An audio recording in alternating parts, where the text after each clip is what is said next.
Madali pong masisira ang inyong motorsiklo kahit panay po ang change oil ninyo. Kung hindi nyo linilinisan yung ituturo kong ito sa inyo na dapat na linisan. Importante po ito para po sa mga sila na mismo ang nag-change oil sa kanilang motorsiklo. Yung ganitong klaseng motorsiklo, kapag na-drain nyo na yung langis niya, kinakailangan pong buksan nyo po ito. Ito, yan.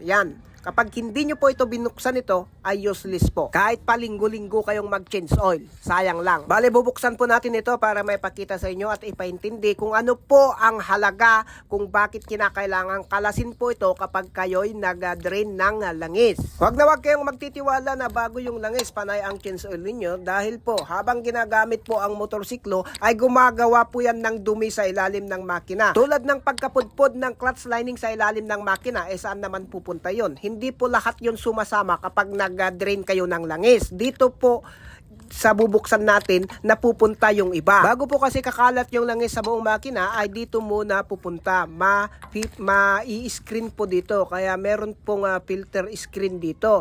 Kapag madumi na po ito, kapag hindi ninyo lininisan ito kahit panay ang change oil ninyo, edi wala rin. Tignan nyo po itong filter screen nya, no? Ayan.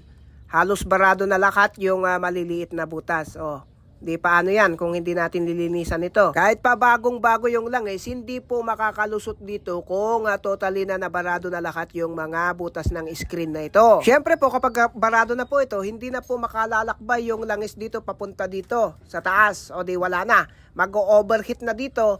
Oh, bagsak niyan, overhaul na. Lahat-lahat po ng mga nagkikiskisan ay kung wala pong padulas ay syempre masisira. Tulad na lang nagsasalpukan dito sa ilalim nito na piston. Syempre kapag wala ng padulas panay pa rin ang salpukan sa ilalim.